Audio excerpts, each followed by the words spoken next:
सुप्रभात मित्रों, आपका स्वागत है आपके अपने YouTube चैनल में। अभी हम देखने वाले हैं हिंदू दत्तक भरण पोषण अधिनियम 1956 की धारा 7 यानी Hindu adoption and maintenance act 1956 का सेक्शन 7, जो बात करता है हिंदू पुरुष के दत्तक लेने का क्या क्या सामर्थ्य है। यानी एक पुरुष जो हिंदू है वो जब दत्तक लेगा किसी बच्चे को तो क्या क्या उसमें सामर्थ्य होना चाहिए। Capacity of a male Hindu to take in adoption. सबसे पहले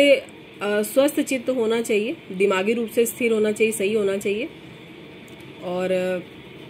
माइनर नहीं होना चाहिए, यानी 18 साल से कम का नहीं होना चाहिए, क्योंकि कोई बच्चा किसी बच्चे को कैसे ले सकता है गोद, जाहिर सी बात है। पुत्र या पुत्री दोनों में से किसी को भी वो दत्तक में ले सकता है। अब लेकिन कुछ प्रोविजो भी है जहां पर सेक्शन 6 में ध्यान रखने वाली बात है कि अगर उसकी पत्नी जीवित है और वो शादीशुदा है और उसके बाद वो दत्तक लेना चाहता है यानी अडॉप्ट करना चाहता है, तो उसे अपनी पत्नी से परमिशन लेनी पड़ेगी, अपने पत्नी से जो है इसकी सहमति लेनी पड़ेगी, यानी पत्नी भी एग्री होनी चाहिए उस बच्चे को अडॉप्ट करने के लिए। लेकिन कुछ सिचुएशन ऐसी भी है जहां उसे पत्नी की सहमति की जरूरत नहीं है, पत्नी एग्री नहीं करे तो भी चलता है। सबसे पहले तो ये है कि अगर उसकी पत्नी ने संसार का त्याग कर दिया है, अब त्याग करने का मतलब ये मत समझिए आप लोग कि वो मर गई है, त्याग करने का मतलब कि वो सन्यासी हो गई है और अब वो हिंदू नहीं रह गई है, उसने अपने धर्म को परिवर्तन करके किसी और धर्म को अपना लिया है और कोर्ट ने उसको अगर पागल डिक्लेयर कर दिया है, तो इन कंडीशंस में उस पुरुष को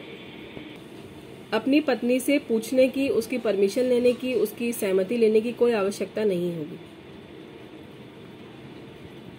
स्पष्टीकरण में बता रहा है कि अगर एक व्यक्ति की, एक पुरुष की एक से ज्यादा पत्नियां हैं और वो जीवित हैं। अब आप लोग सोच रहे होंगे, जो बहुत लोग जो नए हैं, जो अभी तक हिंदू लॉ को बहुत सारा बेसिक नहीं जान पाए हैं या जिन्होंने अच्छे से अभी तक नहीं पढ़ा है, मैं उनके बारे में बोल रही हूँ कि उन्हें लग रहा होगा कि एक ही शादी अलाउ है तो फिर यहाँ पर काफी सारी पत्नियां जीवित कैसे हैं। तो मैं आपको ये याद दिलाना चाहती हूँ कि जब हिंदू लॉ नहीं बना था, जब ये जो जिसमें जितने भी एक्ट्स दिए हुए हैं, मैरिज, अडॉप्शन, सक्सेशन, मेंटेनेंस, सारे के सारे, ये बनने के पहले तो लोग एक से ज्यादा शादियां कर ही रहे थे। तो उसमें आपने देखा होगा कि मैरिज एक्ट में एक ये बात बता दी गई है कि अगर मैरिज एक्ट बनने के बाद में कोई व्यक्ति जो है, अगर किसी पति या पत्नी आपस में तलाक लेना चाहते हैं क्योंकि उनकी पहले से कोई पति पत्नी है और वो इतने लोगों के साथ नहीं रह सकते, जैसे कि कोई पत्नी है और उसके पति की 3 पत्नियां हैं और अब वो चाहती है कि वो उसके साथ ना रहे, तो वो ले सकती है। ये पेंसिल बार बार हवा से उड़ के आगे आ जा रही है, इससे दिक्कत हो रही है, खैर कोई बात नहीं। तो यहाँ पर ये मैं बताना चाहती हूँ कि जब भी हिंदू लॉ बनाया गया तो उसके बाद में ये छूट दे दी गई कि जो भी एक्ट बनने के पहले जिस भी सिचुएशन में रह रहा है वो चाहे तो अभी भी उसी सिचुएशन में रह सकता है, चाहे एक पत्नी के साथ रहना चाहे या 3 के साथ या वो 4 पति के साथ रहना चाहे, तो जैसे वो रह रहा है वैसे रह सकता है, लेकिन चाहे तो तलाक भी ले सकता है। तो वही यहाँ पे बोला जा रहा है कि अगर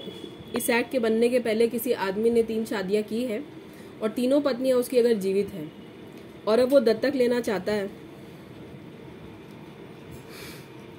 तो उसे अपनी तीनों की तीनों पत्नियों से परमिशन लेनी पड़ेगी, यानी तीनों से पूछना पड़ेगा, उनकी राय लेनी पड़ेगी, उनकी सहमति लेनी पड़ेगी, तभी वो ले सकता है।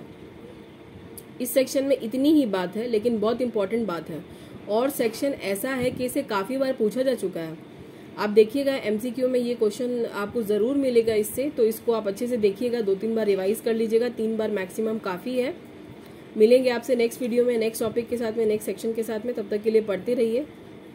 मोटिवेटेड रहिए, अपना ख्याल रखिए, खुद भी खुश रहिए, दूसरों को भी रहने दीजिए। Goodbye and take care.